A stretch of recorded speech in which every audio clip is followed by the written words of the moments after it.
Again welcome back student. स्वागत है आपका अपने इस चैनल कोटा बायोलॉजी में।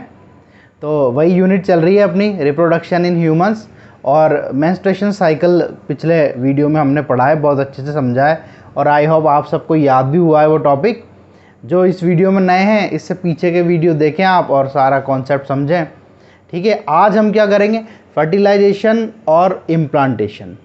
क्योंकि हमने मेंस्ट्रुएशन साइकिल पढ़ लिया है, क्योंकि हमने सारी स्ट्रक्चर्स अच्छे से समझ ली हैं, क्योंकि हमने पूरा कॉन्सेप्ट, हार्मोनल कॉन्सेप्ट अभी तक सब कुछ कवर किया है, तो अब बहुत ही इजी लगने वाला है आपको फर्टिलाइजेशन देन इम्प्लांटेशन, है ना। तो चलो शुरू करते हैं, बिस्मिल्लाहिर्रहमानिर्रहीम। चलो, तो अगर मैं बात करूं फर्टिलाइजेशन की, है ना, अब आप सोचो कि ये सब कुछ हम क्यों कर रहे हैं। अल्टीमेटली तो हमने जो पिछले वीडियो में बात की थी, मैं फिर रिपीट कर रहा हूँ कि जो महान काम हमें करना था, यानी एक बेबी को जन्म दिलवाना था, उसी के लिए तो ये सारी स्ट्रक्चर बनी है। ये रिप्रोडक्शन क्यों होगा, ताकि एक बच्चे का जन्म हो और ये जो बच्चा हमें पैदा करना है, इसकी जो फर्स्ट सेल है, जो पहली कोशिका है, वो है जाइगोट। तो जाइगोट कैसे बना है, वो प्रक्रिया, वो प्रोसेस आज हम पढ़ेंगे।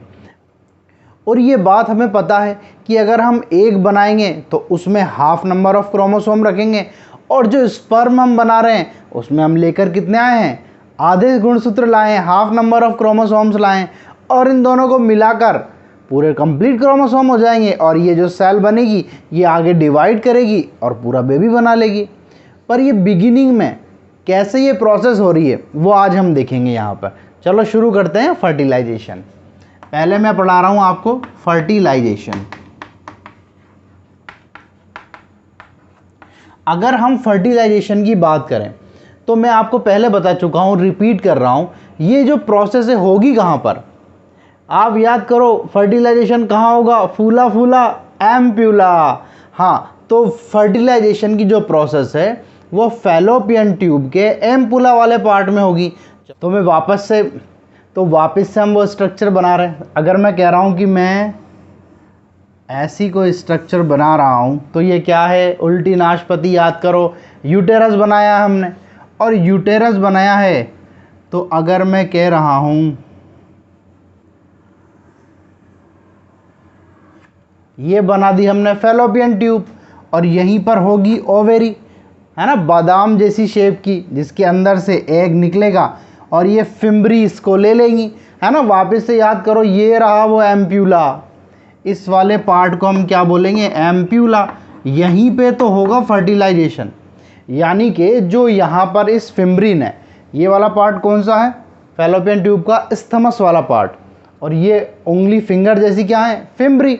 यहाँ से जो एक निकलेगा इसको फिम्बरी पकड़ लेंगी और धीरे धीरे यहाँ पर आगे चलकर यहाँ पहुँचा देंगी इसको, कहाँ पर, एम्प्यूला वाले पार्ट में। और हम कह रहे हैं ये है हमारी वेजाइना, ये है वेजाइना, है ना। और यहाँ पर आपको पता है, अगर मैं कह रहा हूँ कि ये पीनस है और पीनस ने यहाँ पर स्पर्म रिलीज़ किए, तो ये स्पर्म तैरते हुए कहाँ पहुँचेंगे, ये तैरते हुए पहुँचेंगे यहाँ पर। इस एम्प्यूला में जब तक स्पर्म नहीं पहुँचेगा तब तक ये सारा काम जो हम करके आ रहे हैं ये बेकार है, कोई मतलब नहीं है इसका, क्योंकि फर्टिलाइजेशन तो अल्टीमेटली यही होगा। अब ये सारी बड़ी इंटरेस्टिंग सी जो प्रोसेस है उसको हम देख रहे हैं कि कैसे हो रहा है ये काम। चलो स्टार्ट करते हैं हम कि क्या हुआ। सबसे पहले अगर हम कह रहे हैं फर्टिलाइजेशन, तो उसके लिए पहले सेक्सुअल इंटरकोर्स ज़रूरी है ना। तो ये हमारा हो गया यहाँ पर सेक्सुअल इंटरकोर्स। ये पेनिस वेजाइना के अंदर गया, यहाँ पर इसने स्पर्म को रिलीज़ किया, है ना। टोटल जो लिक्विड है उसको सीमन बोलते हैं हम। उस सीमन के अंदर होते हैं स्पर्म्स, और आपको मैं बता चुका हूँ कि एक बार जो यहाँ पर सीमन निकलेगा उसमें लगभग 20 से 30 करोड़ स्पर्म होंगे। कितने स्पर्म होंगे, 20 से 30 करोड़ स्पर्म। और बेबी बनाने के लिए कितना चाहिए, मात्र एक, ओनली वन। और यार ये तो बड़ी इंटरेस्टिंग सी बात है, 20 से 30 करोड़ स्पर्म है, चाहिए बस एक, और वो भी बड़ी मुश्किल से पहुंचेगा। अब देखो कैसे, क्योंकि हम स्पर्म को कैसे बना के लाएं, एथलीट। याद करो स्पर्म फॉर्मेशन की क्लास, एथलीट जैसा हमारा स्पर्म है जो ऐसे तैर के जाएगा, उसके पीछे हमने टैल बनाई है ना। उसके मिडिल पार्ट में हमने माइटोकॉन्ड्रिया को रखे हुए हैं एनर्जी देने के लिए। अब यहाँ पर ये जो स्पर्म बन गए, ये स्पर्म हैं बहुत सारे, 220 से 30 करोड़ तो मैं बना नहीं सकता हूँ, पर फिर भी ये यहाँ पर तैर कर आगे जाएंगे। अब अगर मैं कुछ भी बना रहा हूँ यहाँ तो वो स्पर्म बना रहा हूँ, है ना। आप मुझसे ऐसी उम्मीद मत करना sir as it is sperm बनाओ सुंदर वाला, तो ये सब कुछ स्पर्म है। तो देखो यार यहाँ पर क्या हो रहा है, ये प्रोसेस इतनी आसान नहीं है। क्यों नहीं है, पहले ये समझने की बात है। अगर यहाँ पर स्पर्म को रिलीज़ कर दिया गया है तो आप एक बात तो जानते हो ना कि हमारा इम्यून सिस्टम कैसे वर्क करता है। कोई भी फॉरेन पार्टिकल, फॉरेन सेल अगर हमारी बॉडी के अंदर आ जाती है तो हमारी बॉडी का इम्यून सिस्टम तुरंत रेस्पॉन्स करता है, अरे ये तो दूसरा वाला आ गया, चलो चलो इसको मार के भगाओ। तो उसके अगेंस्ट हम रिएक्शन करेंगे, उसके अगेंस्ट हमारी जो सेल्स हैं वो रिएक्शन करेंगी और उसको वहाँ से मार के भगाएंगी, ख़त्म करेंगी, है ना। ये प्रोसेस है हमारी इम्यूनोलॉजी का। तो क्या स्पर्म फॉरेन सेल नहीं है, क्या दूसरी सेल नहीं है? हमारी ये जो फीमेल की बॉडी है इसके अंदर स्पर्म तो दूसरी सेल है। जैसे अगर हम किसी के अंदर ब्लड ट्रांसफ़र कर दें, वो हमारा सेम ब्लड ग्रुप नहीं है तो यहाँ पर ख़तरनाक रिएक्शन हो जाएगी। तो क्या यहाँ नहीं होनी चाहिए क्या? अरे यहाँ भी होनी चाहिए भाई, फॉरेन पार्टिकल आ गया है। इसीलिए तो हम इतनी ज़्यादा संख्या में 20 से 30 करोड़ की पॉपुलेशन में यहाँ स्पर्म रिलीज़ कर रहे हैं। क्योंकि देखो जैसे ये स्पर्म ऊपर जाने लगेंगे, तैर कर ऊपर जाने लगेंगे, तो हमारे फीमेल की जो बॉडी की जो इम्यून सिस्टम है वो यहाँ पर एक्ट करेगा, और यहाँ पर एक्ट करने के बाद इन स्पर्म्स को मारना चालू करेगा, खाना चालू करेगा, और यहाँ पर इनकी संख्या को धीरे धीरे धीरे धीरे कम करता हुआ जाएगा। फिर भी जो बेचारे बचे कुचे स्पर्म्स हैं वो यहाँ पर ऊपर जाने लगे हैं, यहाँ पर ऊपर जाने लगे हैं। ठीक बात है, ये जो ऊपर जा रहे हैं स्पर्म, इनकी संख्या कम होती जा रही है। और आपको ये बात भी बता दूं कि सारे ही जो 20 से 30 करोड़ स्पर्म हैं वो थोड़ी ना इतने एथलेटिक हैं कि यहाँ पर तुरंत तैर कर पहुँच जाएं। और ऐसा होता है भाई, अगर हम कहें कि किसी टीम में 11 खिलाड़ी हैं तो 11 के 11 ही उतने ज़्यादा एथलेटिक थोड़ी ना होते हैं, उतने ज़्यादा फिट थोड़ी ना होते हैं। जैसे अगर हम हमारी इंडियन क्रिकेट टीम की बात करें तो हम कहें सबसे ज़्यादा फिट खिलाड़ी, तो हम अभी तो खैर सारे ही खिलाड़ी बड़े फिट हैं, पर अगर हम आज से 5 साल पहले की बात करें तो हमें 1-2 नाम याद आते हैं, विराट कोहली, महेंद्र सिंह धोनी, रविंद्र जडेजा, है ना। ये प्लेयर ज़्यादा फिट हैं, ज़्यादा तेज़ दौड़ते हैं, बहुत अच्छी फील्डिंग करते हैं, तो हम कह रहे हैं कि पूरे 11 में सबसे ज़्यादा फिट ये हैं। तो ऐसा ही यहाँ पर भी होगा, पूरे ही जो स्पर्म है, जितना एक बार में यहाँ पर स्पर्म रिलीज़ किया गया है, सारे ही स्पर्म उतने एक्टिव थोड़ी ना है कि यहाँ पर पहुँच जाएंगे। तो कुछ स्पर्म तो बेचारे यहीं रह जाएंगे, जो जा ही नहीं पाए ऊपर, उनसे रनिंग हो ही नहीं पाई है, वो इतना एथलेटिक है ही नहीं। कुछ अधिकतर जो स्पर्म है उनको हमारी सेल्स मारना स्टार्ट कर देंगी, मतलब फीमेल की सेल, उसका इम्यून सिस्टम वर्क करेगा। और सुनो, अच्छा यहाँ पर ये जो फैलोपियन ट्यूब है ये केवल एक साइड ही थोड़ी ना है, ये तो इधर भी होगी। अरे होगी नहीं होगी? होगी सर। तो कुछ स्पर्म इधर भी आने चाहिए, इस वाली फैलोपियन ट्यूब में भी आने चाहिए, बिल्कुल आएंगे। उनको आंखें थोड़ी ना दी गई हैं कि भाई पता लगा लेंगे कि इस साइड है यहाँ पर एक सेल, वो तो बस तैर रहे हैं, जो पहुँच जाएगा वो पहुँच जाएगा। तो यहाँ पर इस साइड भी आएंगे। और आपको ये बात पता है कि हर मंथ केवल एक ही ओवेरी एक एग रिलीज़ करेगी। तो अगर मान लो अभी हम कह रहे हैं कि अगस्त है, 1 अगस्त है, तो मान लो ये वाली जो ओवेरी है वो एग रिलीज़ करेगी, तो अगस्त के बाद क्या है, सितंबर में ये वाली ओवेरी रिलीज़ करेगी, है ना। अक्टूबर में वापस ये करेगी, नवंबर में वापस ये करेगी। अगर ये अगस्त है तो जुलाई में इसी ने किया होगा। ऐसे हर मंथ चलता है ये, बिल्कुल चलता है। तो अगर मैं अभी की बात कर रहा हूँ तो अभी इस साइड है एग, तो यहाँ तो खाली है ना, तो कुछ स्पर्म बेचारे इधर भी चले जाएंगे, तो वो भी खाली गए। तो क्या फर्टिलाइजेशन हुआ? नहीं हुआ। एक बात और इम्पोर्टेंट सुनो, फर्टिलाइजेशन के लिए चलो यहाँ पर हम देख रहे हैं कि इतने सारे स्पर्म हैं और ये बेचारे सारे मरे जा रहे हैं, इनकी भयंकर मार काट चल रही है, फीमेल की बॉडी द्वारा भी कुछ पहुँच नहीं पा रहे हैं। ये सारा माजरा ये यूटेरस देख रहा है, और आपको पहले ही पता है इस बेचारे ने कितनी तैयारी की है। हम पूरा मेंस्ट्रुएशन साइकिल पढ़ के आए हैं। पूरे मेंस्ट्रुएशन साइकिल में हमने यही तो बात पढ़ी है कि यहाँ पर तैयारियाँ चल रही हैं। किसके लिए? कह रहे यार स्पर्म आ जाए।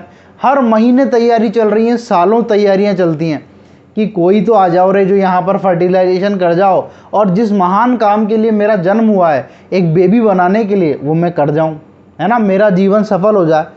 पर यहाँ पर ऐसा हो ही नहीं रहा है। ये बात देखकर इस यूटेरस को बड़ा बुरा लग रहा है।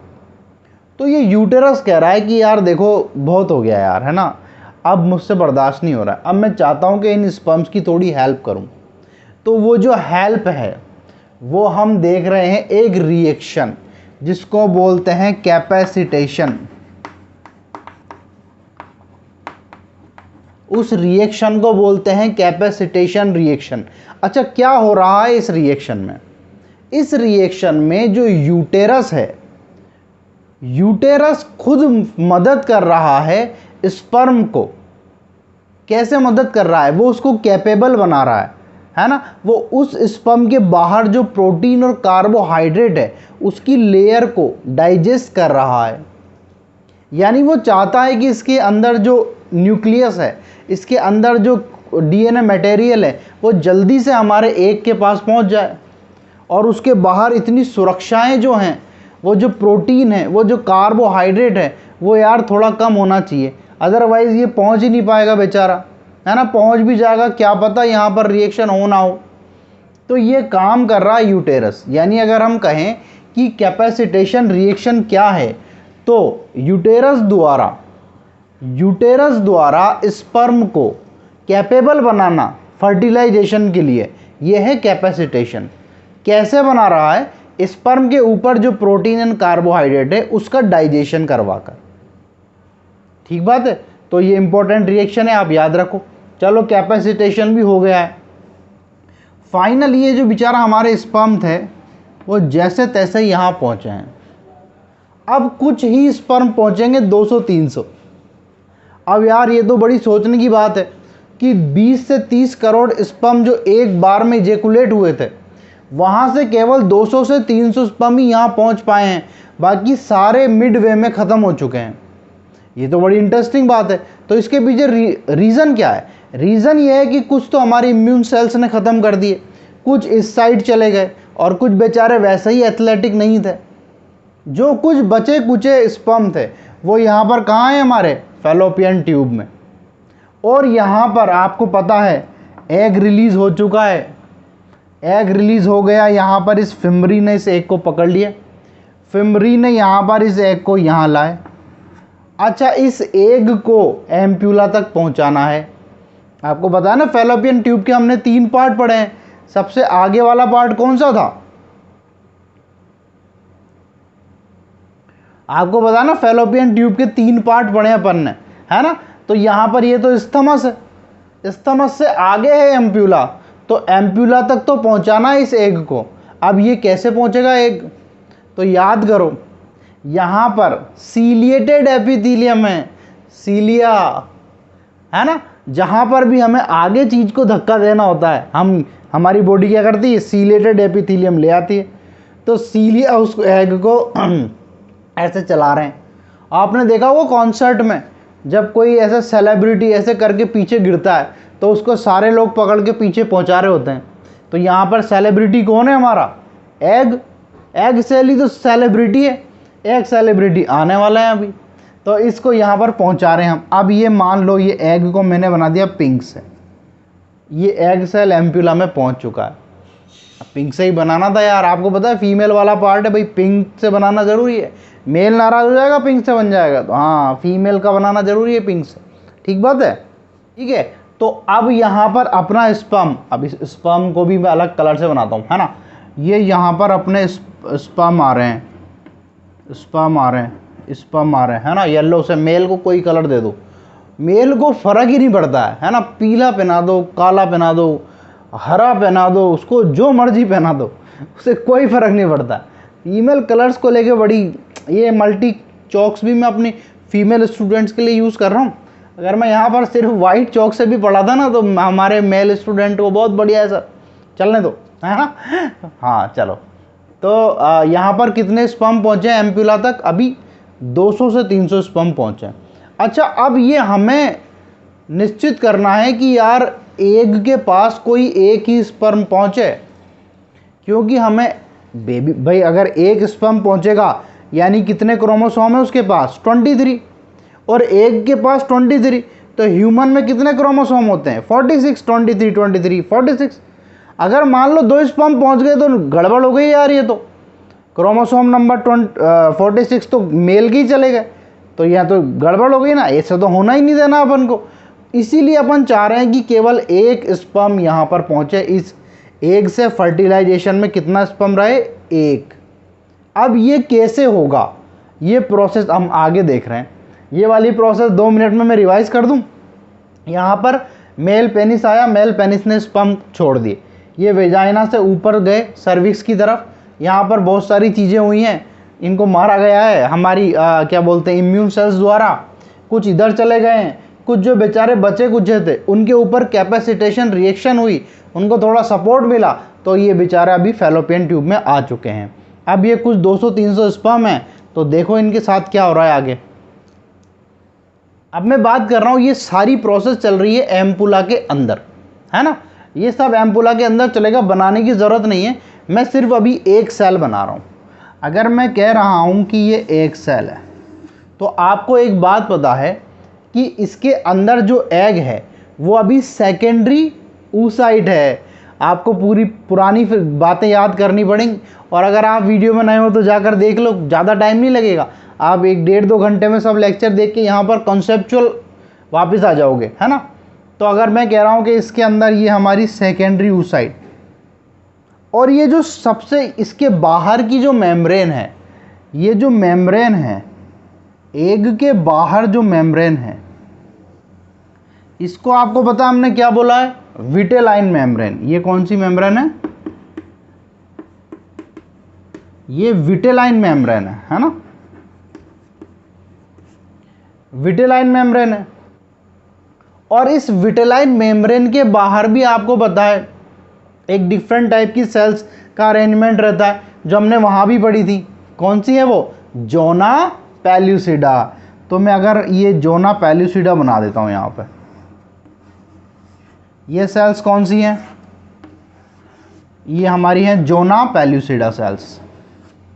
चलो, यानी कि हम क्या बात कर रहे हैं, ये तो हो गई हमारी जोना पेल्यूसिडा वाली सेल।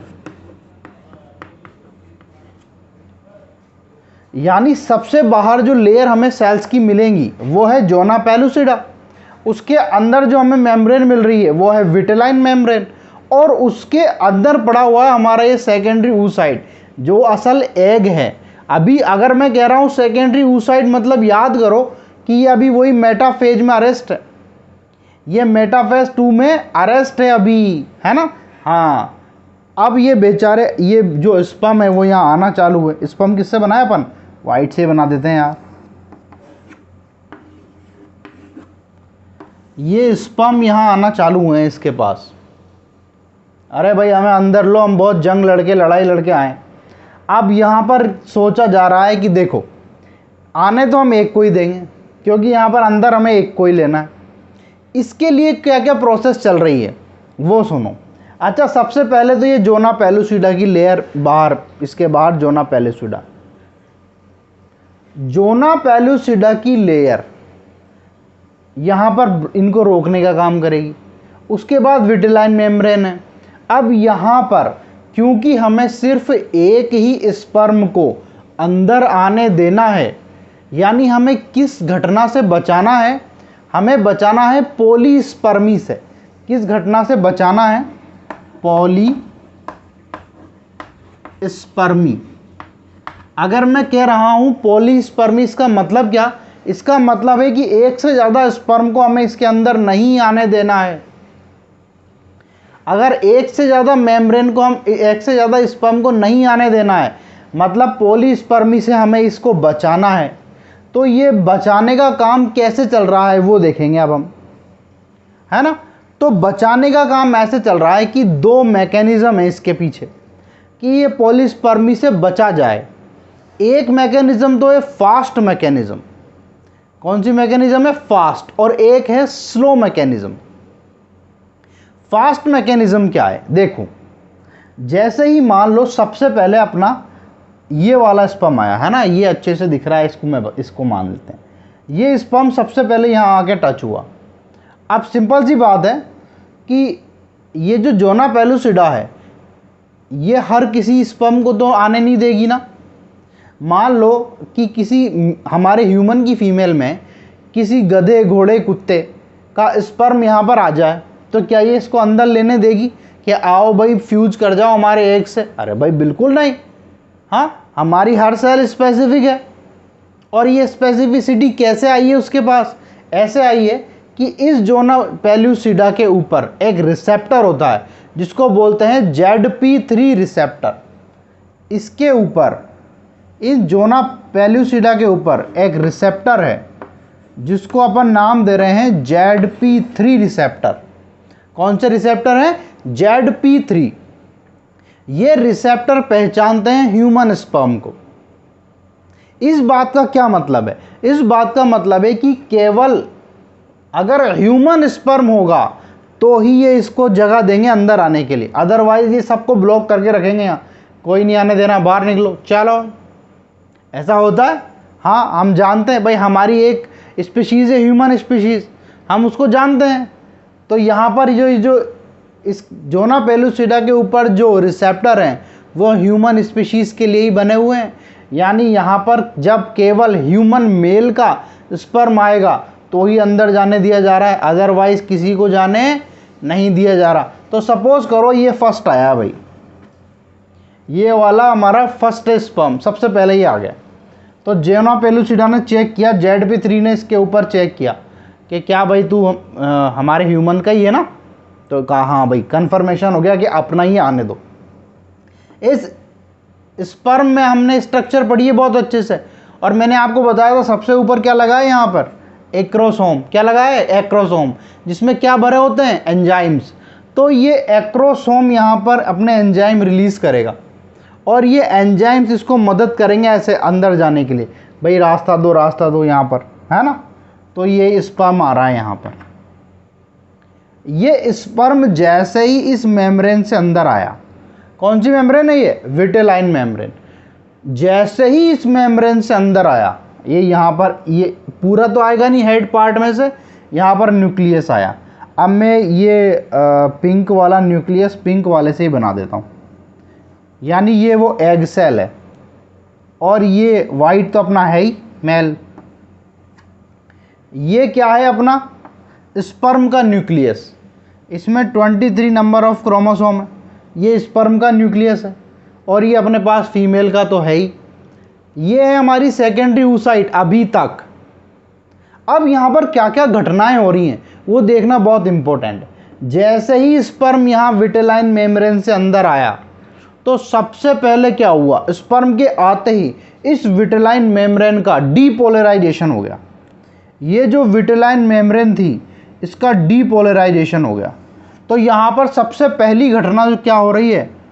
सबसे पहली घटना डीपोलराइजेशन। डीपोलराइजेशन, डीपोलराइजेशन किसका? विटेलाइन मेम्ब्रेन का। डीपोलराइजेशन किसका हो रहा है? विटेलाइन मेम्ब्रेन का।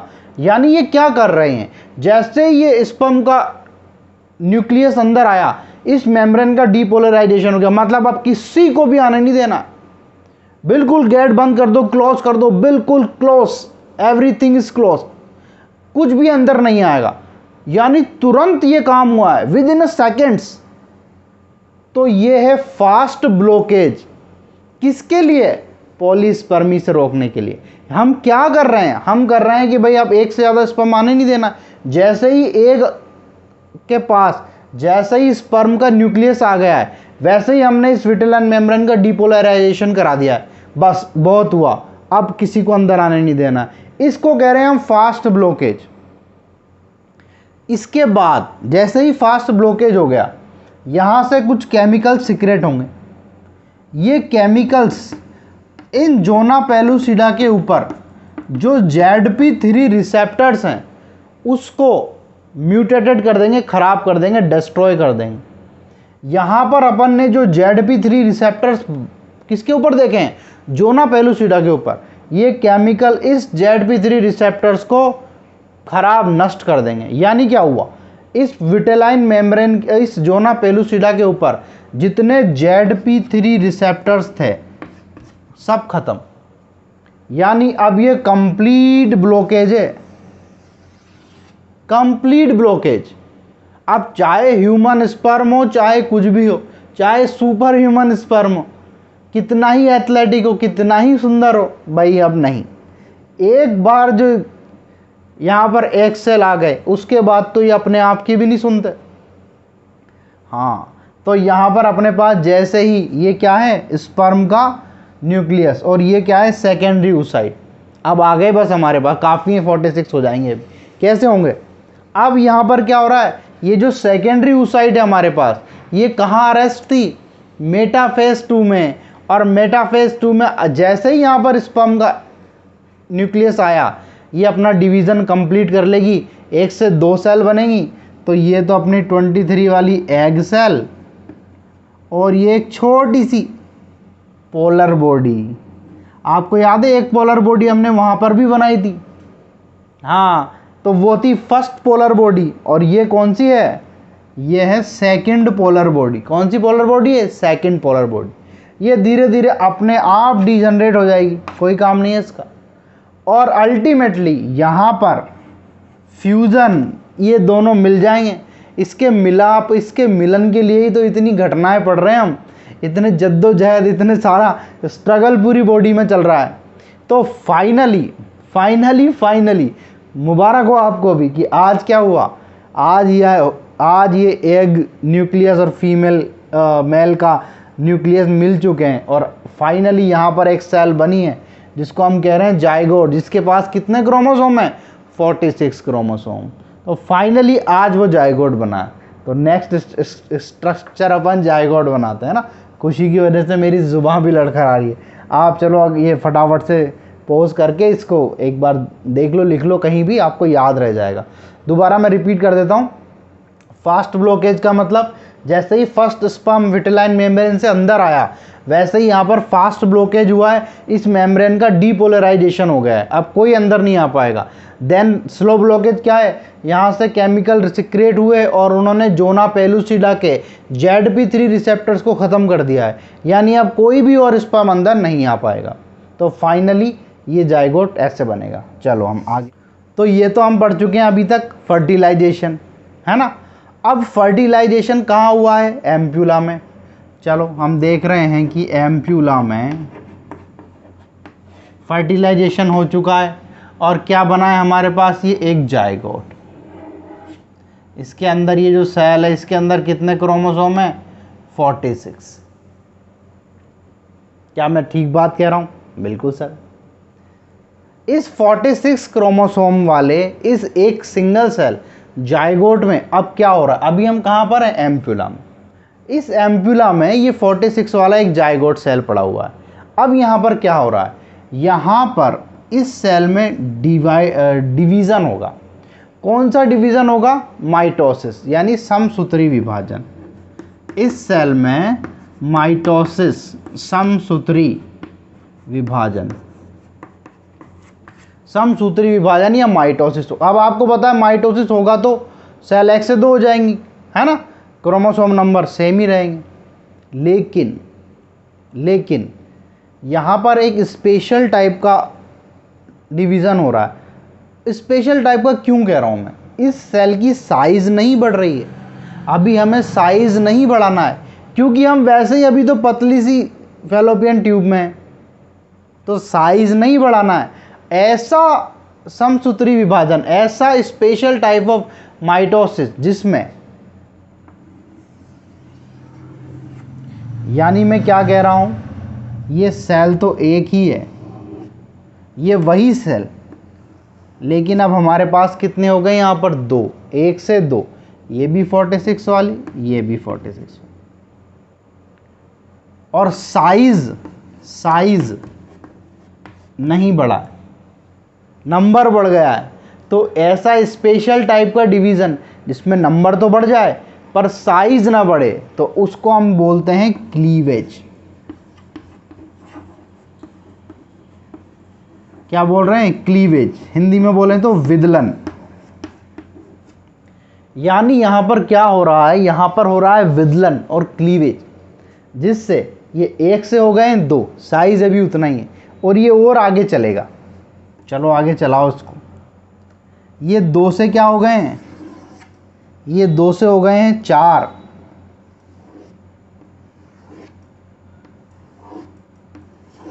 दो से कितने हुए हैं? 4, साइज अभी भी उतना ही है। और आगे चलाओ इसको। 4 से कितने हुए हैं? 8,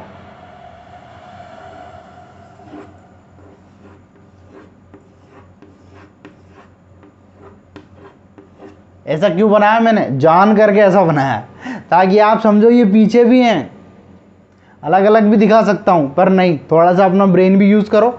ऐसे 4 इधर है तो पीछे भी तो हैं, तो ऐसे एक स्ट्रक्चर बनती सी नज़र आ रही। जैसे ही ये 4 से 8 हो गए, 8 से कितने होंगे? 16। तो जैसे ही ये 8 से 16 वाली स्टेज में आएगा, एज इट इज़ साइज वही है, लेकिन 8 से 16 वाली स्टेज में आ गया, तो अब इसको कहेंगे अपन मोरूला। इसको क्या कहेंगे? मोरूला। यानी हम 8 से 16 सेल्स वाली स्ट्रक्चर को बोल रहे हैं मोरूला। ये मोरूला चलकर अब कहाँ उतरने लगा है? यूटेराइन केविटी में, यानी यूटेरस में उतरेगा। इसके अंदर सेल्स कितनी हैं? 8 से 16। अब ये मोरूला जैसे ही यूटेराइन केविटी में उतरेगा तो क्या होगा, ये हम आगे देखेंगे। अभी आप पॉज करके बना लो इतना। हम क्या बात कर रहे हैं कि मोरूला यूटेराइन केविटी में उतरेगा तो हमें दोबारा से यूटेरस बनाना पड़ेगा। बनाते हैं चलो। अच्छा, यूटेरस को वापस पिंक बनाएंगे भाई। हाँ, आपको पता है फीमेल स्ट्रक्चर तो पिंक ही बनेगी, है ना। और ये क्या बनाई है मैंने? एंडोमीट्रियम। याद आया आपको पुराना? बिल्कुल सर, इसके बारे में ही तो पूरा मेंस्ट्रुएशन साइकिल पढ़ा है हमने। ये एंडोमीट्रियम, और ये हमने यहाँ पर ये मोरूला को उतार लिया। क्या इसके अंदर की सेल्स बनाऊँ क्या मैं? अरे यार नहीं, बिल्कुल नहीं। इतना तो अब समझ आना चाहिए ना, क्यों मुझसे और ज़्यादा मेहनत करा रहे हो। चलो आपके लिए कर देता हूँ मैं, है ना। ऐसे बनाऊँगा, पर ऐसे मान लो कि इसके अंदर कितनी सेल्स हैं? 8 से 16।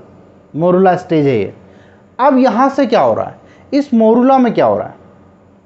ये सेल्स डिवाइड करके चारों तरफ इसके ऐसे सेल्स अरेंज करेंगे। देखो क्या हो रहा है, मैं इधर बाहर बना रहा हूँ। ये इसका मतलब ये नहीं है कि ये बाहर आ गया है। ये ऐसे चारों तरफ इसके बाहर, इसकी पेरीफ्री पर, इसकी परिधि पर ऐसे सेल्स का अरेंजमेंट होगा। एक लेयर फॉर्म हो जाएगी और इसके बीच में, ये मैं येलो से बना रहा हूँ, इसके बीच में कुछ सेल्स का अरेंजमेंट ऐसे हो जाएगा। ये जो पेरीफ्री पर सेल्स का अरेंजमेंट हुआ है ना, इन सेल्स को अपन बोल रहे हैं ट्रोफोब्लास्ट सेल। इनको क्या बोल रहे हैं? ट्रोफोब्लास्ट। और ये जो अंदर की तरफ जो सेल्स अरेंज हुई हैं, इनको बोल रहे हैं inner cell mass. Inner cell mass. दोबारा से मैं समझा रहा हूं। मोरूला के जस्ट बाद क्या हुआ? एक इन सेल्स ने डिवीज़न स्टार्ट किया, लेकिन यहाँ पर अलग तरीके का मॉडिफिकेशन देखने को मिल रहा है कि ये जो कुछ सेल्स हैं जो पूरी परिधि पर ऐसे पूरी पेरीफ्री पर जाकर जमा हो गई हैं, अरेंज हो गई हैं, उनको तो हम बोल रहे हैं ट्रोफोब्लास्ट सेल। और कुछ सेल्स ऐसे निकली हुई हैं ऊपर, है ना, बीच में जाकर ऐसे इकट्ठी हो गई हैं, इनको बोल रहे हैं हम इनर सेल मास। क्या बोल रहे हैं? Inner cell mass. मैं आपको और एक राज की बात बताता हूँ। ये इनर सेल मास पूरा एम्ब्रियो बनाएगा और ये ट्रोफोब्लास्ट बाद में क्या बनाएगा? प्लेसेंटा बनाएगी। हाँ, ये हम आगे देखेंगे। अच्छा, आपके एनसीईआरटी में कुछ लिमिटेड चीज़ें हैं, और अभी क्योंकि आप 12th के स्टूडेंट हो तो आपको उतना ही पढ़ना आई थिंक बेनिफिशियल है। ज़रूरत से ज़्यादा ज्ञान यहाँ पर हानिकारक हो सकता है, क्योंकि नीट का सिलेबस वैसे ही बहुत बड़ा है। और ये एम्ब्रियोलॉजी अपने आप में एक बहुत वास्ट टॉपिक है, पूरी बुक्स चलती हैं इतनी मोटी मोटी एम्ब्रियोलॉजी की, इस बेबी का डेवलपमेंट हो कैसे रहा है, तो वो सब थोड़ी ना पढ़ोगे ना यार आप सिर्फ उतना पढ़ो जितना आपका काम का है, ठीक है। हाँ, तो हम क्या कह रहे हैं, ये एक ऐसी कंडीशन आ गई है जहाँ पर बाहर की तरफ तो ट्रोफोब्लास्ट सेल हैं और अंदर की तरफ ये इनर सेल मास है ना। ये जो कंडीशन है इसको अपन क्या बोल रहे हैं, इसको बोल रहे हैं ब्लास्टूला। क्या बोल रहे हैं, ब्लास्टूला।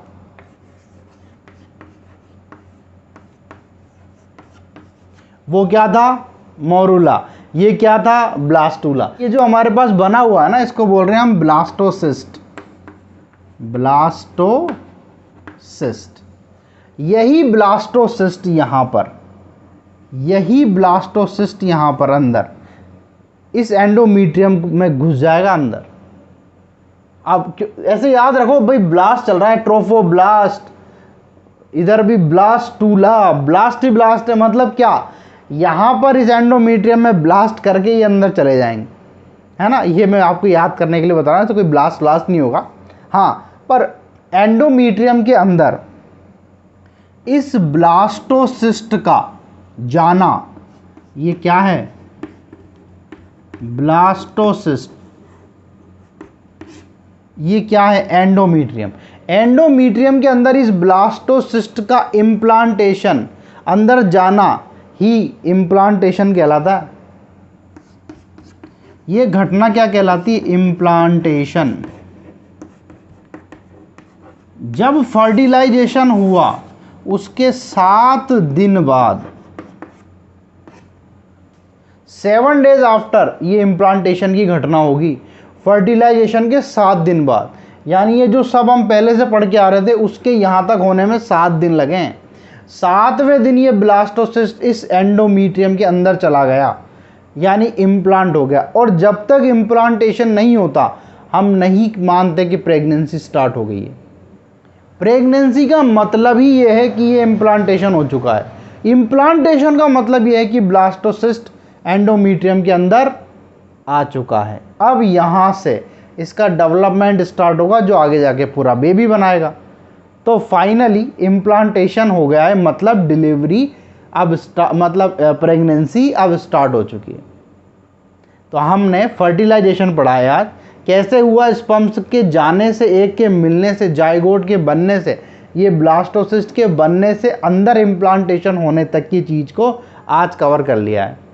नेक्स्ट में हम पूरा बेबी का डेवलपमेंट कैसे हुआ वो देख लेंगे, देन डिलीवरी करा देंगे और आपकी पूरी यूनिट ख़त्म। कोई क्वेश्चन यहाँ से बोर्ड में बाहर जाना है ना नीट में बाहर जाना है। अगर आपने अच्छे से सारे लेक्चर लिए हैं तो आपकी तैयारी बहुत बढ़िया चल रही है। बाकी जो नीट के जो क्वेश्चन आए हैं एग्ज़ाम्स में वो मैं आपको एक वीडियो में करा दूंगा, ठीक है। आपको अगर वीडियो अच्छा लगा है, आपको लग रहा है कि मैं आपके लिए बहुत मदद कर रहा हूँ आपकी, या कैसे भी आपके लिए यूज़फुल हूँ, तो यार चैनल को सब्सक्राइब करो, लाइक करो, शेयर कर दिया करो अपने फ्रेंड्स को ना। आपको ये सारा कंटेंट फ्री में मिल रहा है। मुझे तो पढ़ाने में बड़ी मेहनत लग रही है ना, देखो पूरा पसीना आप देख रहे हो, क्योंकि मैं फ़ैन चलाऊँगा आपको अच्छे से आवाज़ नहीं आएगी। ये बोर्ड पे चौक के साथ आपके लिए मेहनत है, तो आप थोड़ा सा इसको शेयर कर दो अपने फ्रेंड्स को, है ना। और जो भी नेक्स्ट आपको वीडियो चाहिए या आपको जिन टॉपिक्स में दिक्कत है वो मुझे कमेंट करके बता दो, ठीक है। Take care.